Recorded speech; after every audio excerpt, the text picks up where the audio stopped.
The moment my wife walked down the stairs that warm Saturday afternoon, my heart sank in a way I couldn't explain.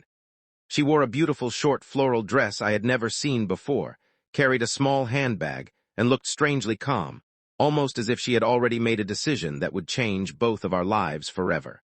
She paused at the front door, looked at me with tired eyes, and quietly said she had somewhere to be. She didn't smile. She didn't explain.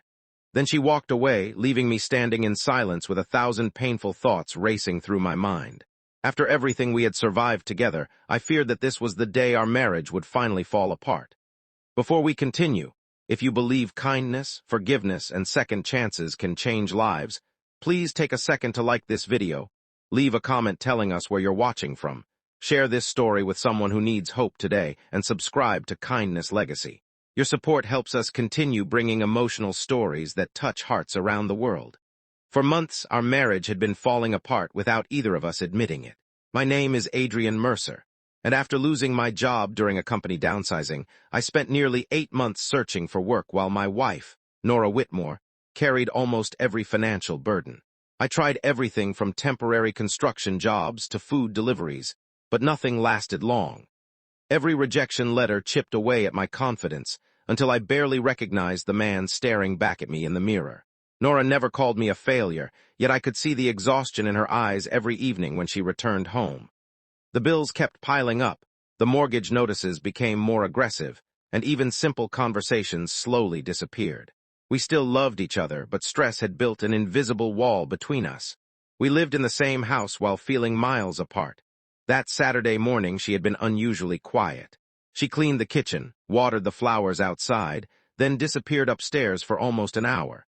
When she finally came back wearing the elegant floral dress, I immediately assumed the worst. My insecure mind convinced me she was meeting someone else.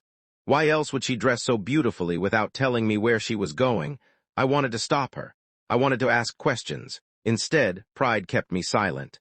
After she left, I sat alone for nearly 30 minutes before guilt overwhelmed me. Instead of trusting the woman who had stood beside me through every hardship, I allowed fear to control my thoughts. I grabbed my old car keys and quietly followed her. She didn't drive toward downtown restaurants or luxury hotels. Instead, she headed toward the oldest part of the city, where small churches, community centers, and family-owned businesses stood between narrow streets filled with history. My confusion only grew. She parked beside an aging brick building with faded paint. There were no expensive cars outside, no elegant gathering, nothing that matched the image my imagination had created. Keeping my distance, I watched her enter. A few minutes later, curiosity overcame me. Inside, I found something I never expected. The building wasn't hosting a glamorous event. It was a charity fundraiser for families struggling with unemployment. Tables were covered with donated food, children's clothing, books, and household supplies. Volunteers welcomed people with warm smiles instead of judgment. Parents hugged one another while children laughed together in a small play area. Then I saw Nora. She wasn't the guest. She was one of the organizers. She greeted every struggling family with genuine kindness, helping mothers carry bags of groceries, comforting elderly couples, and directing volunteers throughout the hall. Then something happened that completely shattered every suspicion I had. She walked onto a small stage. The room became silent. Holding the microphone with trembling hands, she explained that today's fundraiser had been organized in honor of families silently fighting financial hardship. She spoke about how losing a job doesn't erase a person's dignity, how depression often hides behind forced smiles, and how many husbands and wives quietly blame themselves while trying to protect the people they love. Every sentence felt like she was describing our life. Then she revealed the real reason she had organized the event.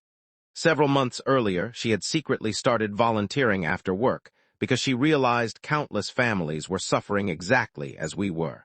Instead of giving up, she wanted to create a place where nobody would feel ashamed to ask for help. Tears filled my eyes. I realized she hadn't been hiding another man. She had been hiding hope. Ashamed of myself, I remained in the back of the room until the program ended.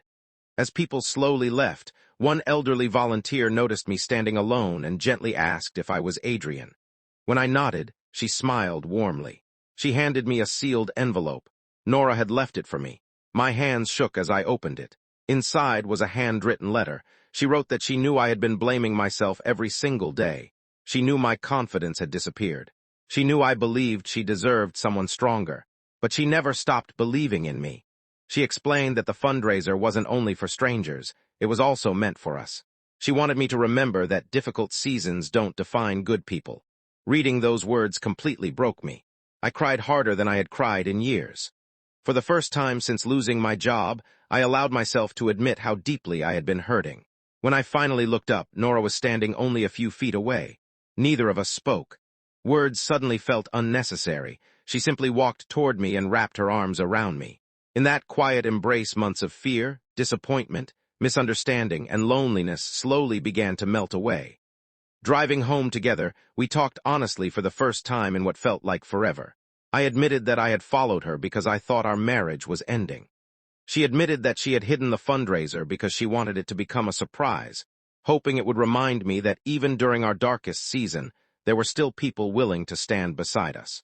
Over the following weeks, something remarkable happened. Instead of focusing only on finding another paycheck, I began volunteering alongside Nora. Helping other struggling families somehow helped heal my own broken confidence. I met business owners, community leaders, and volunteers who appreciated hard work far more than impressive resumes. One afternoon, after helping repair an elderly widow's roof, a local contractor offered me a permanent position. It wasn't glamorous, it wasn't a six-figure salary, but it was honest work. More importantly, it restored my purpose. Months later, our finances slowly recovered. We caught up on overdue bills. We laughed again over simple dinners. Weekend walks replaced silent evenings spent worrying about tomorrow. Looking back, I realized the greatest danger to our marriage had never been poverty. It had been assumptions. Instead of asking questions, I had allowed fear to invent painful answers. Instead of trusting the woman I loved, I nearly destroyed my own peace with suspicion. Nora taught me something I will never forget.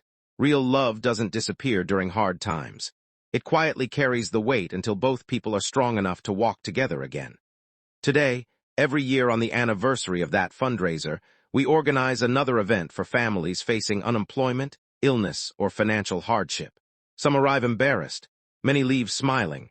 Every single one reminds us that kindness has a ripple effect far beyond what we can see. If this story has touched your heart, please take a moment to like, share, and leave a comment. Your engagement helps more people discover stories of hope, forgiveness, and second chances. Special request before the ending, comment below with one word. Hope, if you believe love grows stronger when couples face life's hardest storms together.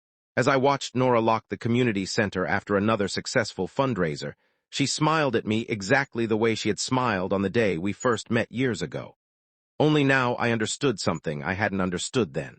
The strongest marriages aren't built during easy days filled with comfort. They're built during painful seasons when two imperfect people choose, again and again, not to walk away, but to walk forward together. And that decision changed not only our lives, but the lives of countless others who discovered that sometimes the greatest destination